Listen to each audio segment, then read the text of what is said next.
Hello and welcome to Mindset Kitchen. My name is Diana Paliokaite, and as always, I have a wonderful guest in my kitchen. I have James Collier. James is a nutritionist with over 30 years of experience. He's also co-founder and Chief Sustainable Nutrition Officer of Huel, and now the author of Well-Fed book. Hello, James. Hi, good to be here. I'm so happy to have you here, and thank you for being here and coming all this way. Yesterday I've attended your book launch, so we are going to talk a little bit about your book as well as James' wonderful mindset messages. So James, I given a tiny introduction there. Would you mind introducing yourself a little bit more for us? Okay, my name's James Collier, as you've described, and most people know me as co-founder of Huel, and hopefully most people will soon know me as author of Well-Fed. But my background is a lot more than that. So you mentioned I've got 30 years experience in nutrition. Well, that started obviously when I went to uni in the 90s, and then I left and worked as a clinical dietitian in the National Health Service for about 7 years. And at the end of that, I started working as a freelance dietitian. And I also started a website called muscletalk.co.uk back in 2000. And that took off quite well, actually. This was before social media, and forums were the thing, and places people went for bodybuilding and nutrition information. And it kept on doing really well, and I did other things in the bodybuilding and fitness space, like promoting shows. And then, of course, Facebook came along, and we were making most of our money via advertising on Muscle Talk. And when Facebook came along, it kind of took over, and we started not doing so well. So we tried to change direction and sell our own supplements and sports clothing and things like that, and it didn't really work out. But I always had my consultancy along the way, and I was promoting shows and had a gym clothing business and a couple of other businesses in there, and I tried several things. And Muscle Talk did okay, don't get me wrong, but things were going really bad at about 2014, and then I was approached by this guy called Julian Hearn with this great idea for a new product where he wanted all nutrition in one shake, and that became Huel. He asked me to work with him. And a year later, we launched with a powdered version, the original powdered version of Huel. Incredible journey you have had, and Huel has been taken over by the storm. Can I say global? Yes, we're global. We're doing really well in many parts of the world, and it's great. We're not quite 10 years old. We're 10 years old this year. James, this is our house staple as well, as we've been discussing about Huel, and I've been introduced to Huel by my partner, and it's really helped him. So. Good. Huel is an incredible product, and it's incredible to have you here. And I'm going to take you now to another step where I'm going to tell you what I'm cooking for you, because you have been sitting here in front of boiled cabbage. Must have been a little bit underwhelming. Yeah, underwhelming. Yeah, I was just eating cabbage. Right. But there is a reason I have got this cabbage sitting in here, and I'm going to read what James wrote me. I've asked him what he would like me to cook for him. And James told me, a theme of the book is minimizing food waste. Could you make something that includes using up whatever veg you have in the fridge, along something plant-based but nutritionally strong, include pulses and starch source? So, me coming back from a 2-week holiday, there's not much in the fridge, but I opened and I found a humble cabbage in there. Where I come from, Lithuania, cabbage is extremely well cooked dish. We cook quite a few dishes with that, and there are so many variations. We usually stuff it with meat, but because I wanted to do something plant-based, nutritional, with pulses, I came up with another idea, which basically put me into 2 or 3 days of practicing cooking this meal. Okay. So I do not expect anyone to attempt this recipe. Of course, it will be available if you would like to try and replicate. But what it will be essentially, it's a cabbage stuffed with various pulses, served with a tomato and yogurt sauce with a bit of potatoes on the side. And there's also a little dessert at the end, which I will show you later on. It's been made.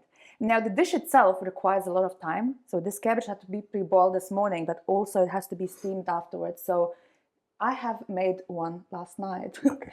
It says, here's the one I've made before. Here's one I prepared earlier. Exactly, here's the one I prepared earlier. I always wanted to use that phrase. And this is the first episode where I actually had to do that because of the complexity and time that requires to prepare, although it looks really simple. But hopefully we'll tick all the boxes that James has asked in the request of what I should be cooking for you. So thank you for that challenge. Great. I love to hear this, because we waste too much food. So we should encourage people to make good use of it. So James, the first mindset message: prioritize your own well-being over others. Yes. Tell me more about it. Okay. So I have to talk briefly about the book. I wrote Well Fed because I changed my own diet back in 2019, because I've got a human nutrition background. I've been working at that point for about 25 years. And I was probably doing an okay job advising athletes, advising people to lose weight, helping people with food intolerances. But through my work at Huel, I was forced to think about the food system and sustainability. And when I looked at the impact of what we eat has on climate change, I thought, this is interesting. Well, I knew climate change was probably something we should be concerned about, but I hadn't really thought too deeply. And being a bit of a science nerd, I started to dig into the literature and thought, okay. And then I looked at other aspects of the food we eat as well, including ethics. Now, ethics is a subjective term. What you deem as ethical, I might have a different opinion on. But in the book, I've laid out what I deem as ethical and what's not, even though there is a lot of nuance even within what I say. So back in 2019, I thought I should reduce my meat and animal product intake to about 10% of my calories. Now, for context, the Western average is about 28 to 30%. So around about by 2/3 to cut it. What does that look like in practice? It means having a couple of days a week where you almost eat no animal ingredients, so no milk, no eggs, no fish. That will be that. And hopefully covers. Yeah, and at other meals you have a bit smaller portion of meat. But also I was concerned about intensively farmed animals. It was quite uncomfortable. So I decided to try my best to cut out intensively farmed red meat and poultry. And then the pandemic hit. We all got a bit bored. You probably did more cooking. I started writing some articles, some blog articles on a bunch of topics, but within 3 of them were around this new dietary strategy that I'd created, which I called contemplative nutrition in those articles. And then we got to February 2021, and I said to my wife, I said, I've got to write a book on this. So I said, right, I'm going to write a book, and I'm going to base it around for the 4 pillars of contemplative nutrition. It's going to be physical, what we eat affects our physical health, our mental health, sustainable nutrition, and ethics. So I started writing the thing. I thought, there's a 5th pillar here. There's not just what we eat, but how we eat and who we eat with. The benefit of community, the benefit of meals. Ideal today when we're having a meal together. So that's where I came from there. Now, I haven't answered your question yet on why my first mindset message is what it is. There's a reason that eating for your health and your mental health are the first 2 pillars. Because if you're not healthy and you're not in a position to take care of yourself, how can you look after other people and care for the planet? So you have to eat good food for yourself. That's the priority. But there's no reason why you can't neglect other things too. And one of the quotes from the book is, a diet isn't sustainable if it can't sustain an individual. And I think that's key. So that's why that's my first mindset message. I really liked realizing that you brought these mindset messages around the food and about self-care, because essentially that's where we all start. Because even, let's say you want to go to work, but you haven't looked after yourself, the work will get affected. In turn, you might get ill or may get tired quicker. Your family will suffer. So it has that some sort of a ripple effect on everything. And am I right, or from your own experience, do you think, and I assume you have consulted a variety of people who need help with nutrition or who really experienced, is it right to assume that people tend to feel guilty about looking after themselves first? Yeah, I mean, back in my NHS days, and then when I was in my consulting days, I did see a range of different people with different issues. Now, I did work with a lot of bodybuilders, and they probably didn't feel guilty about looking after themselves first, because it was quite a self-indulging attitude. And I'm not trying to belittle bodybuilders at all, because it's the nature of the sport, right? It's about the me. Yeah. But yes, but I found that more from just chatting with people more generally. You know, especially if you've got, and I don't want to use stereotypes here, but for the purpose of illustration, you've got a man who's the breadwinner of the household, someone who takes on board, he values his family and wants to be the person that goes out there and gets a good income for the family and ends up working long hours and maybe not eating so well and, grabbing the wrong sort of food on the go, and then actually not spending enough time with his family, and when he is at home feeling so tired and grumpy that Yeah. isn't perhaps doing the optimal thing, meaning to do the best thing, and justifies it by the fact that I'm bringing in a good income for my family. Now, I'm not criticising these people at all, but I am sort of trying to challenge the mindset that goes around that.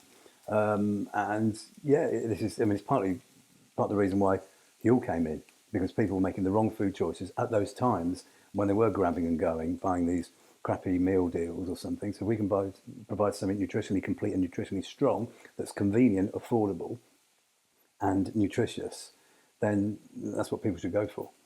And when you say prioritize yourself, what else does that include apart from food?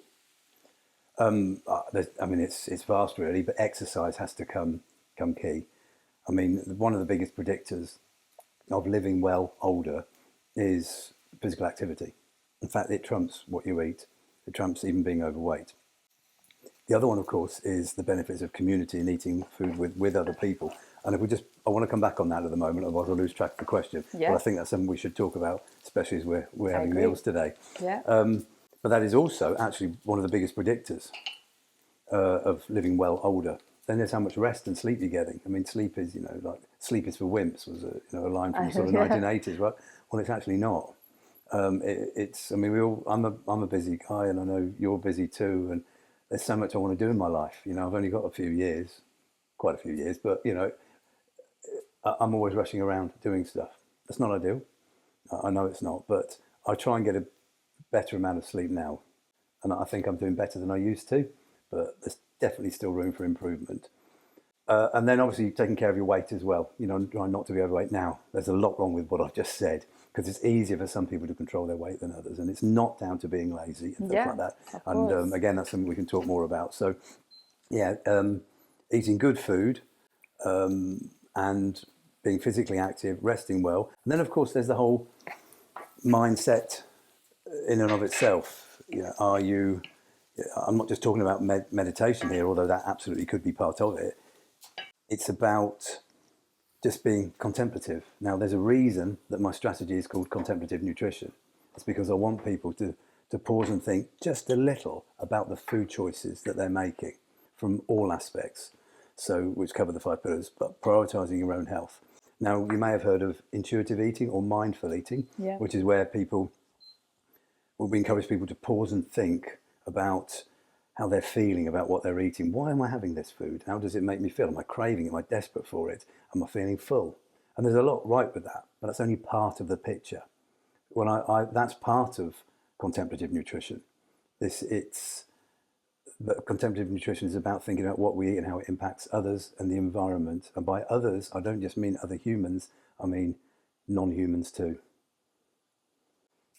And I know there is a third message that kind of will be helpful to get to that point, because there's a lot you have said, and for a person to come and look at the meal that they're eating and think about all of those aspects is quite full on, and you think, well, how can I do that? And I think it's that awareness and getting that knowledge and education that people need to understand about the meal in the first place. And then if you're aware that these are all the elements surrounding the plate of food you have in front of you, it'll be so much easier to make a choice to eat more mindfully, to eat something that protects more planet, something that feels better within you. And also many times people eat and they do not have a correlation with how they feel afterwards. That was due to food, not because you had lack of sleep. Could be that as well, but not necessarily because of, I haven't done this, or the food was eating, too fast. All of these come into how you feel. Within an hour of eating, I know when I used to work in the office, if I eat something that doesn't sit well with me or intolerant, I straight away notice within my body, and I feel tired, have a headache, so many things. So if it's not for the planet or for anyone else, it's first for you. And if first for you, absolutely first for you. Identify all those triggers as well. Yeah, and I don't want people to get hung up. People might be listening at the moment saying, I haven't got time to think about every time I prepare a meal. That's not what I mean. What I mean is just pausing to think about your food choices more generally. Can you plan ahead with your shopping? That's going to save you money as well. And we're going to talk about food waste, I'm sure. We waste so much food in this world. Can we just be a bit mindful about that as well? And it will save you money. And while I'm not a vegan, and maybe I will one day, but I can't see it happening, I certainly think we should be cutting down on the meat. But there's one thing that really irks me the most is the fact that people prepare too much meat and don't eat it all and end up throwing it away. I mean, what a privilege that is. Like, not only has this animal suffered and I've killed it, but I'm not even going to eat it. I'm just going to throw it away. That doesn't sit right with me at all. No. I mean, we should be minimising food waste as a whole, and we're going to talk about why we've got cabbage, today, and that's one. But plant food is one thing. Throwing away animal foods is another. Completely agree, James. And I actually was having goosebumps when you said, because I felt quite sad about it. And I think I'm a queen of using leftovers and not wasting food, and I try to embrace that with my son. I actually grew up in a home quite poor, I would say, but we had food. Yeah. And if I loaded up my plate with that amount of food, my dad will make me sit until I finished it, because there is no wastage. We don't just load it up and then you think you can just chuck it out afterwards. So it's kind of ingrained in me to always eat what you can eat and do not waste food. And I cook a lot of things that requires putting in the fridge. The next day I do another meal from it and another meal. And some days, if I get a chicken, I'm not kidding, I probably can feed the family 3 days with it. Lunches and dinners. Be able to. Yeah. And soups and everything. Stock, the bones go, everything. So good. It should be. I mean, let's look traditionally. Okay, let's go back to even just a couple of 100 years. The roasting wasn't done for poor households. Boiling wasn't for poor households. Roasting was for the rich and the wealthy. Now let's think about it.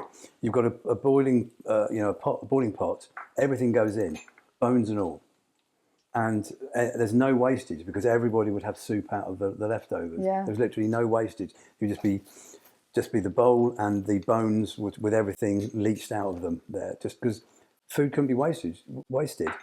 Food was hard to come by. Now this mindset has gone. And I'm not, we don't want to go back to those days, but hey, let's just be a little bit more mindful of those days and make sure that we consume everything we have. Doesn't matter how affluent and wealthy you are, we shouldn't be wasting food.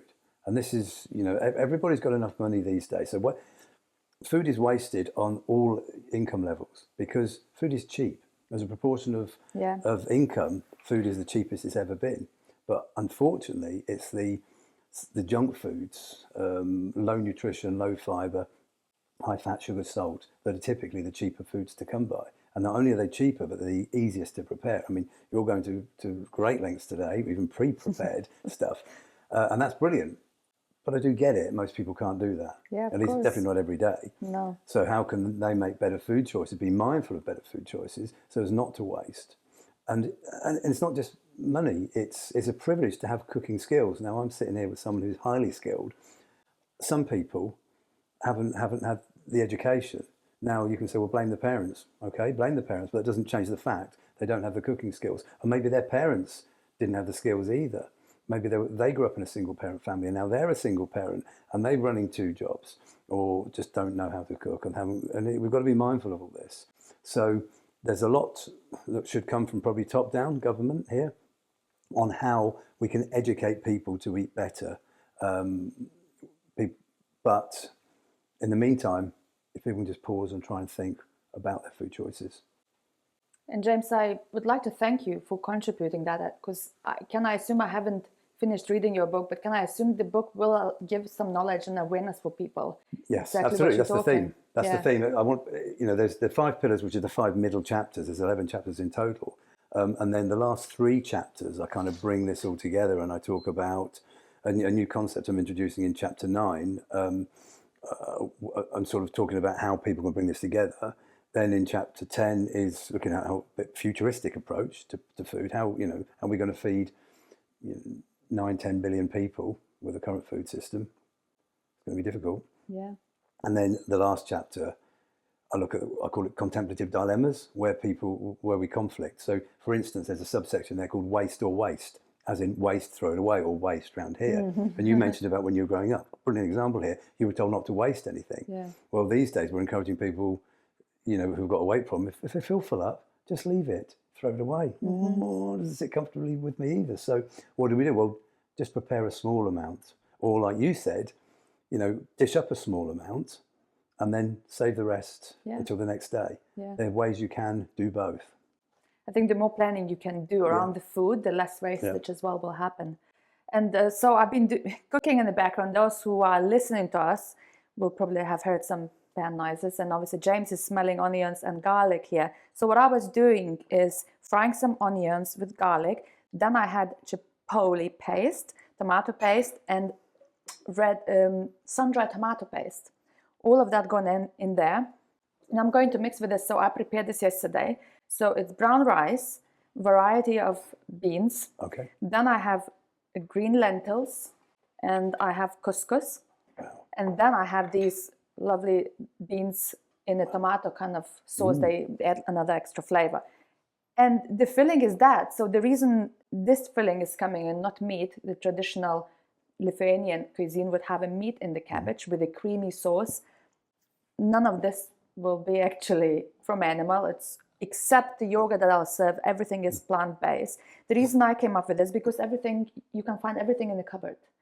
And I really wanted to embrace what you talk about in your book and who you are now. And so I opened my cupboard and literally found dried lentils, brown rice, a couple of cans of beans, and I opened them all up and I combined and created this meal that essentially will be showing that we have so much food already in the house. I don't have to really go to the shop and get it. Brilliant. All I had to do is just think a little bit more. And the more I think we tend to think about the food and how it's prepared and where it's coming from, the easier it becomes. It becomes natural. Yeah. So it's those few little changes that we make in our day-to-day choices, I think would make a huge difference. And also, it means I'm getting to use. What was the reason actually in the first place I had that in the cupboard to be used? Yeah. And I tend to buy these things because I'm going to make something, but actually everything was there. So I'm quite proud to have everything there. And obviously the cabbage, the reason it's there, it's because it was in my fridge. Not this cabbage because I had to buy a new one. But the cabbage idea when I opened it. The idea was there. The idea was that it gave me the idea because I wanted to embrace what you asked. It's exactly that. Yeah. So what I will do now, whilst we read, I read your second message and whilst we're talking about it, I'm going to mix all of these ingredients in and start stuffing the cabbage. Once the cabbage is stuffed, I'm going to slightly kind of burning it or in a way crisping it. And then it goes into steaming. Traditional dish that I have in Lithuania, you put it in the water and boil it. But because this is quite loose filling, you can't go to the water. So I decided to test it, and I tested yesterday, it worked wonders. It will be steamed. And then later on, it will be done with a simple tomato, garlic, oregano sauce, a bit like pizza sauce in a sense. And you serve with potatoes and the sauce and yogurt. So that's very nutritious. We can talk about that if you want. I would love to know what's going on in here. So please feel free so you've got I'm mixing. Such a combination of beans there and lentils. So this is a really good protein source. Now, some people challenge that vegan dishes aren't complete proteins. Now, technically, most plant foods on their own aren't complete proteins. Now, what's a complete protein? There are 9 essential amino acids, and a complete protein would have insufficient amounts of at least one of those amino acids. So an incomplete protein would have insufficient amounts of at least one amino acid. But the thing is, we don't eat foods on their own. We eat them as meals. And what you've combined there is with the rice and the couscous.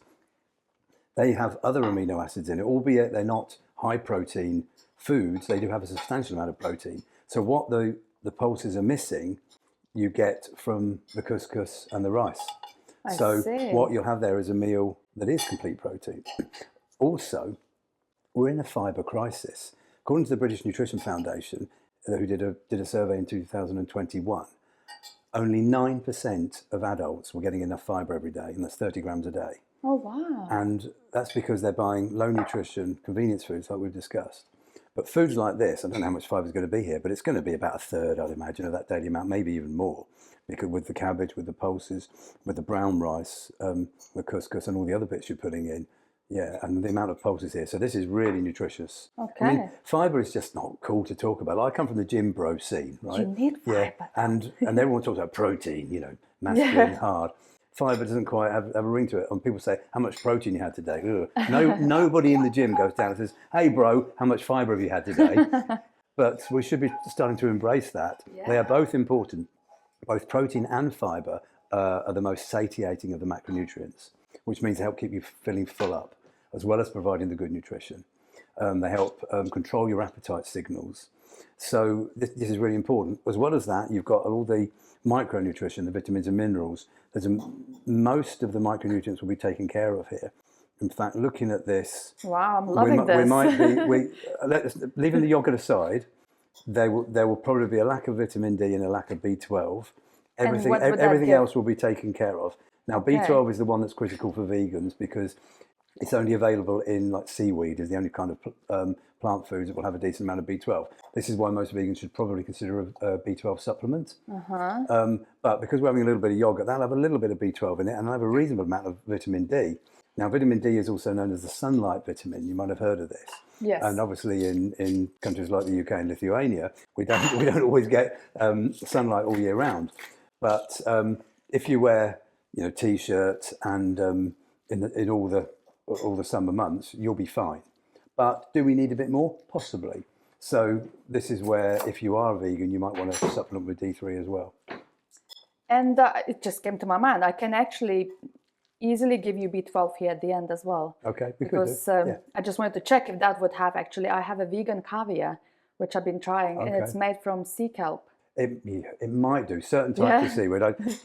It might have. I'm not sure actually, but interesting. I was just trying to think what else is in my fridge that I could cover all of this. But you don't need B12 every day. No. You just need a reasonable amount, at least over every 2 or 3 days. So, but a vegan would be wise to have a good quality B12 supplement. And your knowledge is extensive on all of these. What do we do? Simple people with very little nutritional knowledge. How do we make sure that we eat all of these? There's a lot of social media influencers out there going out saying, don't eat this, eat that instead. The way I'm telling you to eat is the right way, being very evangelical about it. I really dislike that way of viewing it. It's very black and white thinking. And ultimately, you spoke about wisdom in what we eat and about when you grew up and you had to eat everything. The wisdom's there. It's another phrase I use in the book is nutrition science isn't rocket science. Sure, you can go to the depths that I go to write a book and research and read papers and put it together, but that's my job. It's not everyone else's job. We're all nutritionists because what's one thing that every single person does? They eat. Yeah. So we all know a little bit about food. Now, okay, let's break that down. Let's make it more practical. What are some simple rules? Well, at the end of each section, I have a few takeaways, but in the last chapter, I've sort of summarised them into 20 actionable points. Okay. And they do include things like how you waste food and about shopping tips. But from a nutritional perspective, make sure you're getting a good amount of protein. Now, I've spoken about protein in relation to that meal, so I've covered that. We spoke about fibre, that's another one. Then there's the omega-3s. You might have heard the good fats and why we should eat oily fish. Well, vegans obviously don't eat oily fish. So how do they get their omega-3s? There's one of the omega-3s that is essential, and that is predominantly found in plant foods, and that's called ALA, alpha-linolenic acid. So you don't have it. Yeah. So that's converted to the 2 fish oil ones, EPA and DHA. Okay. Now the efficiency of conversion isn't that great, which is why if you're not having a good amount of plant sources of omega-3s or you don't eat oily fish, you might be wise to have an algae supplement. Algae again, okay? That's and those algae supplements are quite cheap and they're convenient to buy. Huel products are really high in omega-3 because I've designed them that way because I think it's one of the key nutrients that most people aren't getting enough of. Yeah, very true. But where can you get it? Much as I'd love to encourage everyone to have Huel, I'm not here to do that. I'm here to talk about other things. So you can get omega-3s from things like walnuts, hemp seeds, flax seeds, chia seeds. Most nuts and seeds have a little bit in. And also, if you just eat a good amount of foods, a range of plant foods, you're going to get tiny amounts here and there, and they all add up. Okay, so while I do try and encourage a really good amount of omega-3s, you can get sufficient from just eating a wide range of different foods. And and there's no harm in supplementing as well. I was going to say then, is supplementing still necessary when you, to be honest, it's impossible to always think about all these foods and make sure that our diet has that. So supplementing. It can be, if people are concerned, if people follow a diet that has some sort of restriction in it, then they might want to consider certain supplements. Now, supplements supplement, okay? They're not instead ofs. And that's what a lot of people misinterpret what we should be doing with them. So I've mentioned D could be useful to supplement with. I've mentioned omega-3s. And I've mentioned B12 for vegans. You could also supplement with vitamin K2. And that typically, that's what I have, some people get their D3, vitamin D3 comes with a K2 in one. That's because, I mean, vitamin K, the K1, traditionally has evolved in blood clotting, but K2 has an additional benefit where it can also support vitamin D3 in bone health. So that's why you find them synergistically together. It comes naturally from fermented foods. So like Japanese natto or sauerkraut and things like that, or kombucha. I'll be making sauerkraut later. Okay, so I'm not a fan of some of those fermented. I mean, I can eat them. I eat them for their nutrition, but I'm not a big fan. So it's traditional in Lithuania. That's why I think I grew up with it. If you grow up, I think in Britain this was not common, like kefir and sauerkraut, and whereas in our country everyone ate that. Yes, and I think that's where it comes and there's from. also you probably grew up with a great level of K2. Definitely, yes. So, so all the nutrition is really interesting, and I know people who are listening will be really engaged and interested, and I hope that actually will draw people to actually get the book, because everything is in there. It's a lot to take in. Absolutely. Even for myself, and I'm really interested in nutrition. I am aware a lot of things that go on in our food, and I try to feed my family that way.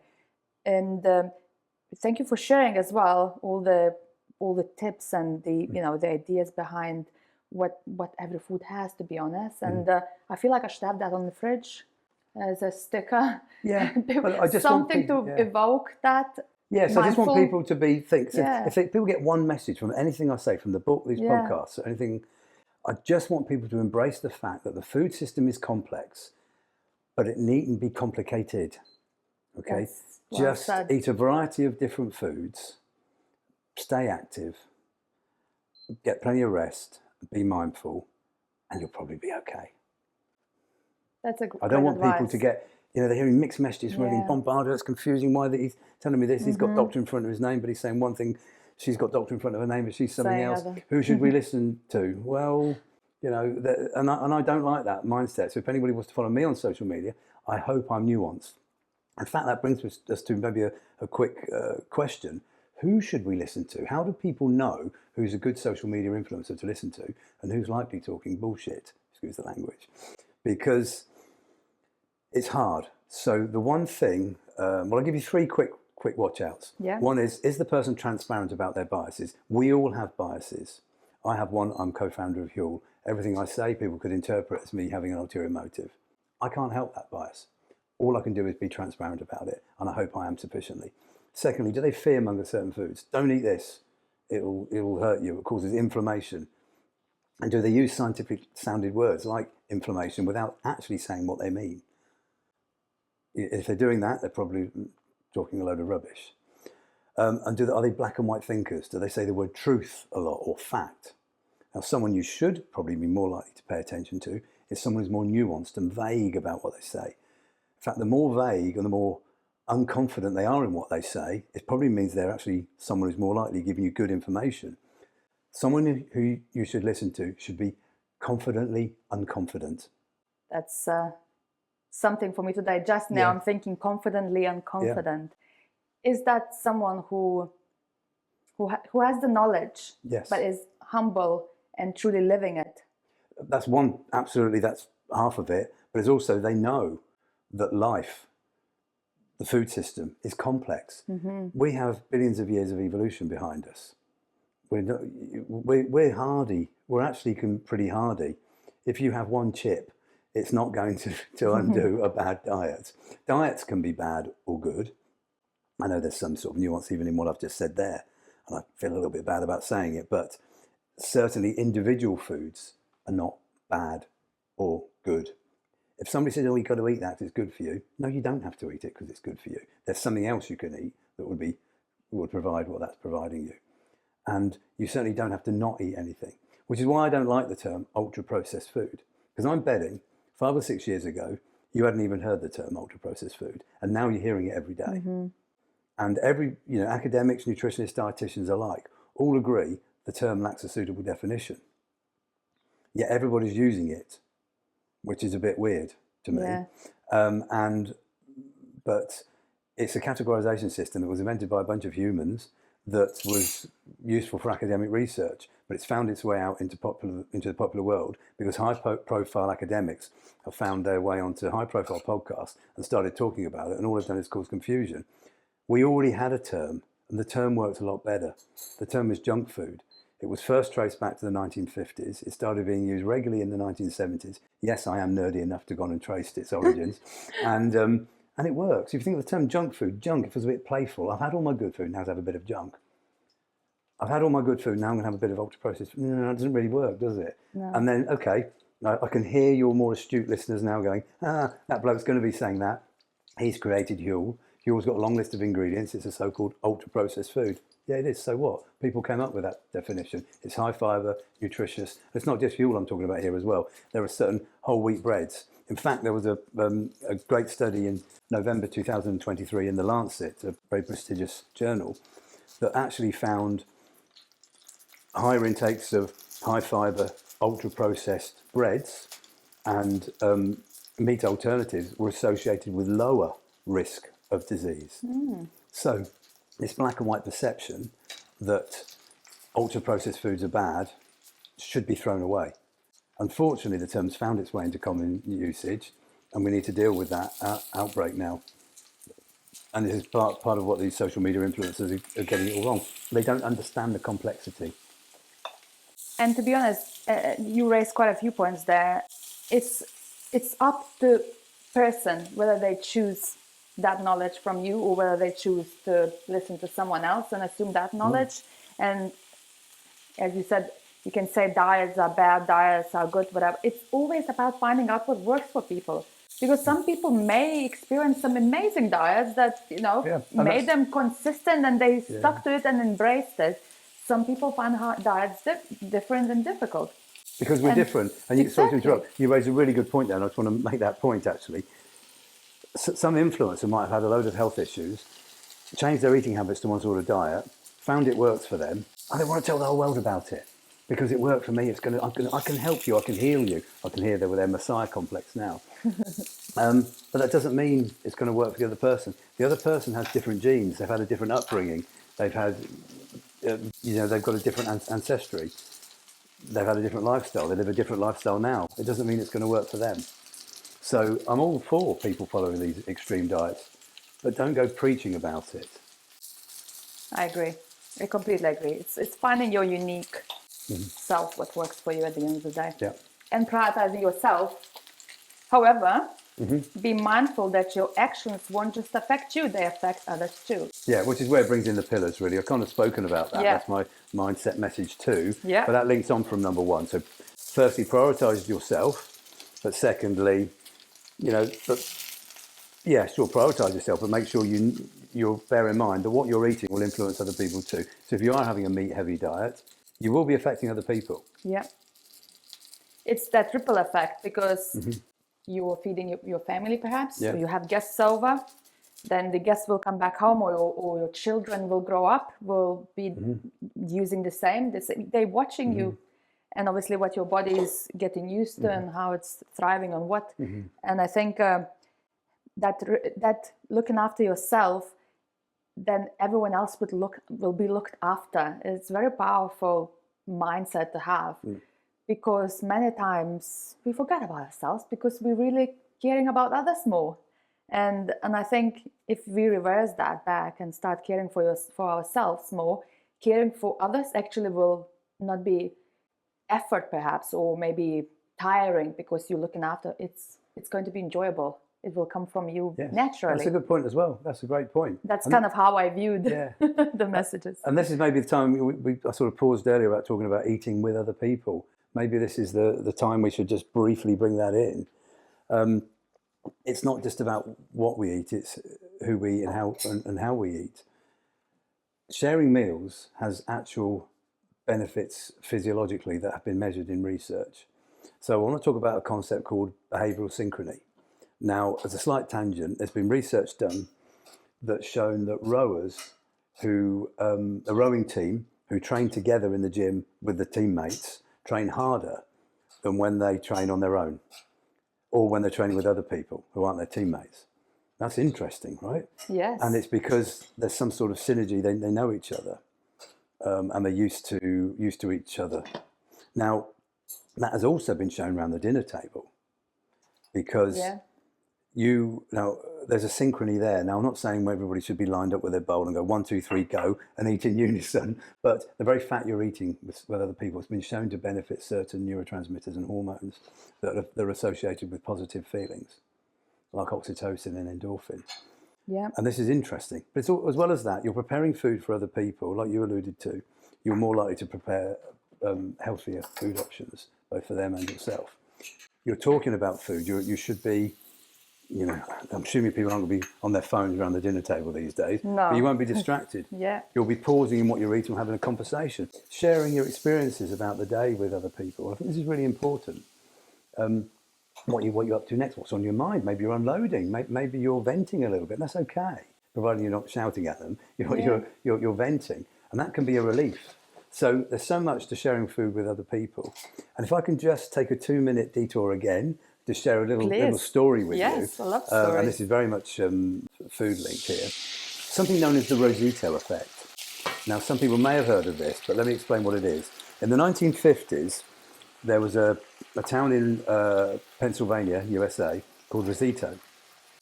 And the local doctor noticed that the locals, I think it was no one under the age of maybe 70, I'll get the age a bit wrong, but nobody under a certain age, was any incidence of heart disease or stroke. 0 incidents. And this was the 50s, when America was booming, and it was becoming more affluent. And in the neighbouring towns, people were dying younger and getting incidents of heart disease and stroke. And the local doctor noticed this and asked why. And he looked at the population. There was a mine, there was a local factory, and the locals were working grueling hours. Most of them smoked, like chimneys. They were eating high fat, high sugary foods. But what they were doing was they were sharing their food. They were eating a lot of meals with the community. They were going in and out of each other's houses, helping each other. There was a very much community focus. The town looked beautiful. It was cared for by the locals. Now, where did that come from?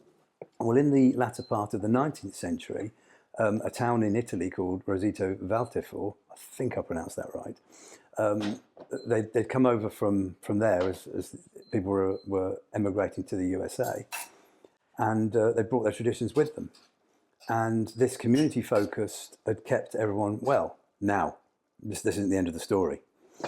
Fast forward 15 years, what had happened in Rosito? As the younger people had grown up, fast cars, fast food joints, they started trying to keep up with the Joneses, competitive American libertarian lifestyle. The rates had caught up with all the local towns, the rates of heart disease. So that is known as the Rosito effect, casually. It's quite interesting. Yes. And it shows the importance of community, who we eat with. It's a brilliant story. And as you were telling it halfway, I just remembered hearing it. And it also links to connection with people and people thriving when we are together. Yes. We're a social species. Lonely. Exactly. Yeah, we're a social species. Yeah. We should be sharing. And this is the problem of loneliness, right? Which we alluded to earlier. And it's the biggest predictor of death for so many reasons. Yeah. And it's very sad, and I do worry, and I sound like one of these old farts here, but I do worry about some of the younger generation who are isolated on their tech. And I'm not saying there's anything wrong with computers and phones. It's great, but what's wrong with tech these days is what it is preventing other people from doing instead. There's nothing wrong with the tech itself. Well, social media can be, it's a balance. But it's the balance, right? But if you're playing games, great. There's a lot to be said for playing, computer games. But if you're doing it all the time and not going outdoors and not socialising, that's a problem. If you're playing computer games for a couple of hours a day and you're still socialising, brilliant. That's perfect balance, exactly. And I remember my days, I did like Mario game and Grand Theft Auto, but I would only play for a couple of hours. I would still be going outside and climbing trees and running with friends and all. We drifted away from the topics because I think you have relevant. so much experience, and exactly all of these little aspects, they will, as you say, really relevant to our lives. And I'm going to read the third message, and I have lost the thought that I wanted to tell you. About the connection and eating. The Mindset Kitchen, actually. The concept in itself, because we're not necessarily eating right now, but there is a food and the smell of meat, and we eat by our smell, right? Yes. So you're already in a sense eating it because you're trying to imagine the flavor of this. I promise you underestimating it already, because the flavor is even better than the smell, I promise. But we tend to start eating with smelling. And so when I talk to my guests, a lot of times we having a chat, we indulging. Something happens in their minds. Many guests told me afterwards that they feel more open, more relaxed. They feel quite content, happy, and all of these beautiful feelings are evoked when they're here in the kitchen rather than just sitting on a sofa or with a cup of tea talking. It adds another element, and that's exactly what I wanted to create with Mindset Kitchen. It's the food that connects us all, essentially, and the food that makes us alive. It does. So I cover this briefly in chapter 2. I did want to go into more depth, but it was going off topic. But you're absolutely right. So what you're talking about, the aromas, the smells. Organoleptic means sensations. So it's the taste, the smell. Organoleptic. So it's the taste, smell, sensory, you know, how it texture. Yes. And we don't just smell with our noses. We actually smell food with the back of our mouths. So when we say that this food tastes nice, we actually mean this food is flavorful, because taste is the 5, maybe 6 key flavors. You have sour, bitter, sweet, salt, and umami.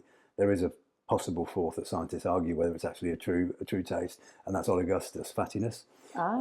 Yeah, there's an argument in clever people's circles. We'll let them get on with arguing. I'll think about it afterwards as well. And it's but flavor is a combination of taste, smell, texture, and even temperature, and that's all together is organoleptics. So while we don't, compared to dogs, while we don't have such an acute sense of smell that they can smell things a long way off, we actually, combined with it, we have a very strong taste, and combined smell and taste, we have one of the most powerful organoleptics of all animals. Obviously it's subjective and we can't compare ourselves to too many other animals, but that makes sense, because how we noticed noxious agents in the environment. Bitter's become a positive. Tea or beer, people love a pint of bitter. It's become a positive sensation for us because it's associated with other things that makes us feel afterwards. And this is combined with the aroma. We can probably detect up to, some people argue, as many as 1 trillion different smells, because of the way it works. Wow. Now, that's hypothesized and isn't wholly testable because of the quantity. But that's because of all the different cues. And that's not just from your nose, it's from the back of your mouth. So when we actually put the food in our mouth, we're actually smelling it at the back of our mouth. Now, that's part of the reason why we shouldn't eat food too hot. One is it burns your mouth. That's not great from that perspective. But it does mask it a bit. Most people will be aware of that. So just let it cool to the right temperature, which is why these top restaurants will serve the food at the right temperature for you and bring out the courses in a certain way. Yeah, and they do it in the right way. Whereas some of the cheaper restaurants just pile it out and it's boiling hot. Yeah. What I find with coffee is you come and order coffee and it's so hot you have to wait for 20 minutes to drink it. But if you go to France or Italy, and when I go skiing especially, they have these little shops. You buy coffee and the temperature, it's literally perfect instantly. So you can, that's that kind of culture. You pick up espresso, drink it and go away. Whereas here I always find myself waiting for this coffee to cool down and opening the lid. So it's the temperature is extremely important. But that's another aspect. That's all organoleptics. All organoleptics. And that's chapter 2 in the book. Chapter 2. Perfect. Thank you, James. And the third message, we are coming to an end of this beautiful conversation, which I think will tie in really nicely to your previous 2 messages, is build on micro goals. Okay. So this is not nutrition. This is more focused and how to be, to move forward. I try and get through my life. I do set sort of vague long-term goals, but they are vague. And I'm not a man of daily routine. Now, some some successful people are. It doesn't really work for me. But I do have certain goals for a week. So I will try and get 6 workouts in. There'll be a combination of weight training or running or circuits or core or even very, very occasionally yoga. Now, this is one of the busiest weeks I've had in my life because I've got my book launch. Yeah. And my week starts on Sunday. Well, I've had 5 workouts already. And we're on, we're on Friday today. So 5 workouts. yeah, I've done 5. Yes, I've done 5. So, and they're not long, 45 minutes or 50 minutes. But I'll make sure I do that. And that's what I prioritize. Now, you know, that's a goal for a week. But what about other micro goals? Like over the course of a day, I might set myself little micro goals. Like I try to read a lot. Again, unfortunately, this week it's not been so fortunate because there's a lot going on. But I will say, wake up in the morning, right, I need to have read 15 pages before I do anything else. And if I'm on a time limit because I've got to get to the gym, well, let's do this.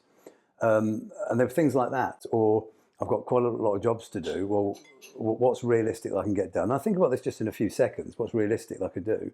Okay, let's set that goal. Let's do that.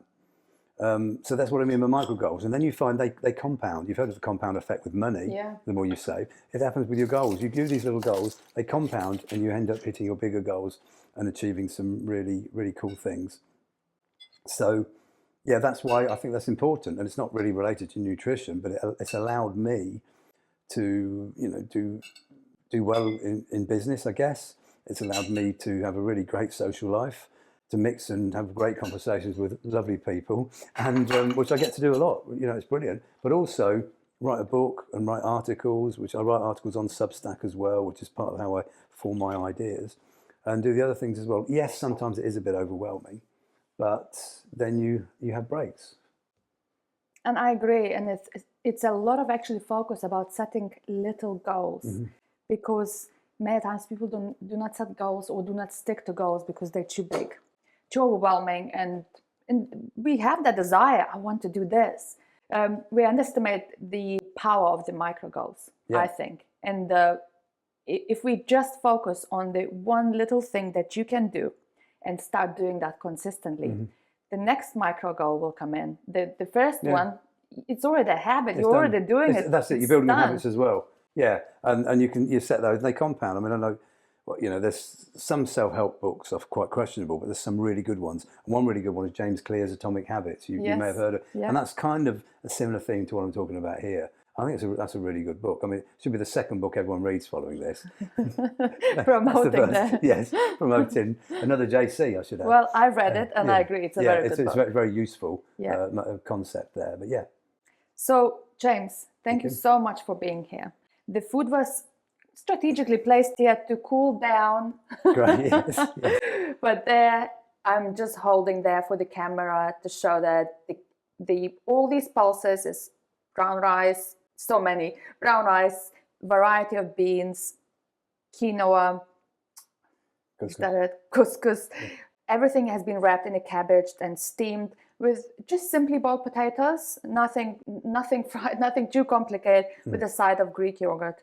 I hope you enjoy it, James. Thank you very much. And one thing I say in the book, I cover this when I'm talking about food and sharing food, is what a special privilege it is for somebody to make a meal for you. And I think that's often undervalued.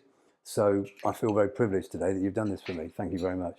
It's been an absolute pleasure, and I appreciate you challenging me, because albeit the food may look simple and may have humble ingredients, but it was actually quite challenging. I wanted to tick all those boxes. Thank you. And I hope you enjoy, and I hope the taste is even better than it looks. But that's not it. I also wanted to treat something really basic. It's also everything I found in the fridge. Okay. Great. So I baked yesterday a carrot and oat cake, but there is a secret ingredient. There is a scoop of Huel banana flavor. Okay, that's brilliant.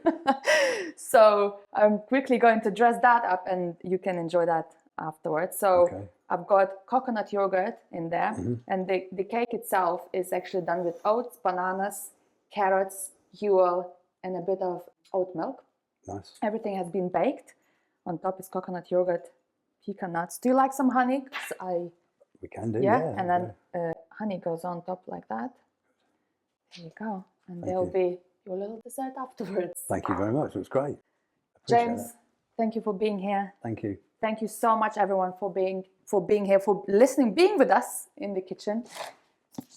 The book is out there now. I'll put all my details, all the details of the book on my website, and we'll be sending out everything in a couple of weeks. So pleasure. Love this conversation. Thank you. Thank you.